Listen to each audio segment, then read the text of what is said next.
Informasi lainnya, RUU Kesehatan Omnibus Law yang masuk dalam program legislasi nasional atau Prolegnas Prioritas 2023 menuai pro dan kontra. Pengurus Besar Ikatan Dokter Indonesia menggelar aksi damai terkait adanya agenda penyusunan RUU Kesehatan Omnibus Law oleh Badan Legislasi DPR. Mereka menggelar aksi damai yang melibatkan 5 organisasi profesi, yaitu Ikatan Dokter Indonesia, Persatuan Dokter Gigi Indonesia, Ikatan Bidan Indonesia, Persatuan Perawat Nasional Indonesia, serta Ikatan Apoteker Indonesia beserta organisasi kesehatan lainnya. Aksi digelar di depan gedung DPR dan berlangsung mulai pukul 8 pagi tadi.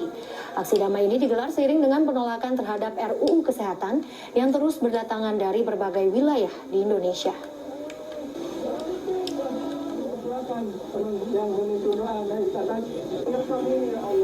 Ya pemirsa, RUU Kesehatan Omnibus Law yang masuk dalam program legislasi nasional atau Prolegnas Prioritas 2023 menuai pro dan kontra. Menteri Kesehatan Budi Gunadi Sadikin kemarin menyebut bahwa perubahan kebijakan dan aturan yang dibuat dalam RUU Kesehatan ini adalah demi transformasi besar di sistem kesehatan nasional. Lantas poin-poin apa saja yang menjadi concern dari para tenaga kesehatan yang hari ini menggelar aksi damai? Kita sudah terhubung dengan Dr. Zulasdi dari Ikatan Dokter Indonesia untuk mengetahui selengkapnya. Ya, selamat siang dokter. Salam sehat. Selamat siang, salam sehat. Iya dokter, setidaknya ada 5 organisasi profesi termasuk IDI tadi yang menolak perubahan kebijakan dan juga aturan dalam RUU Kesehatan Omnibus Law. Sebetulnya apa saja poin-poin keberatan yang disuarakan IDI dalam aksi damai ini? Oh iya, terima kasih Pak Bujan. Sebetulnya saya di Riau, saya adalah ketua IDI wilayah Riau. Kami selalu mengikuti perkembangan isu kesehatan nasional dan juga tentu selalu dalam diskusi arahan Pengurus Besar Ikatan Dokter Indonesia. Hari ini Ikatan Dokter Indonesia mau untuk melakukan aksi damai di seluruh Indonesia dan untuk di daerah kita akan menyampaikan aspirasinya melalui DPRD provinsi atau DPRD kabupaten kota. Pak Buja, sebetulnya tadi malam kami sempat berdiskusi dengan Bapak Menteri Kesehatan dalam sebuah diskusi yang sangat dialogis dan baik sekali. Ada semangat reformasi bidang kesehatan yang tentu saja ini baik bagi pelayanan kesehatan kepada masyarakat Indonesia.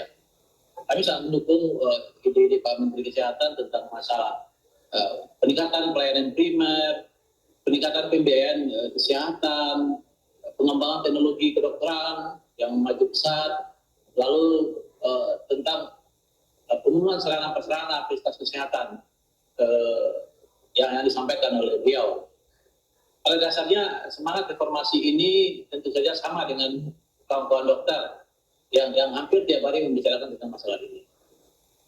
Namun tentu saja yang membuat kita tanya-tanya adalah tentang tiba-tiba munculnya RUU Kesehatan Omnibus Law ini yang mungkin kawan-kawan agak kaget karena sampai sekarang kami belum tahu itu usulnya dari pemerintah atau dari DPR. Ada banyak pasal di sana. Kalau saya ibaratkan bahwasanya RUU ini baik untuk reformasi sistem kesehatan. Namun kalau dikatakan omnibus, katakanlah sebuah bus, kita membacanya ada dalam bus itu ada yang tidak terikutkan, ada yang pasalnya yang bermakna ganda, ada pasal-pasal tertentu yang perlu dilakukan diskusi lebih lanjut untuk pemantapannya. Jadi misalnya saya ambil contoh dua saja misalnya tentang peran organisasi profesi IDI PDGI dalam memberikan rekomendasi kepada tenaga dokter dan tenaga kesehatan. Itu selama ini kita hanya memberikan rekomendasi. Keputusannya tetap di pemerintah untuk melakukan verifikasi praktek. pentingnya rekomendasi ini adalah untuk mengawal betulkah yang akan berpraktik itu dokter, betulkah dokter itu masih kompeten secara fisik dan psikis untuk bekerja, betulkah dokter itu secara etika betul-betul menjalankan etika profesinya. Jadi menurut kami kalau seandainya dalam RUU itu nanti peran rekomendasi ini tidak diberikan lagi kepada organisasi profesi, ini tentu akan menyulitkan pemerintah sendiri, dinas kesehatan untuk bisa memantau atau menilai kelayakan seseorang tenaga kesehatan untuk bisa berpraktek. Ini penting sekali agar tidak ada lagi orang-orang yang mengaku dokter, mengaku perawat, mengaku bidan yang berpraktek.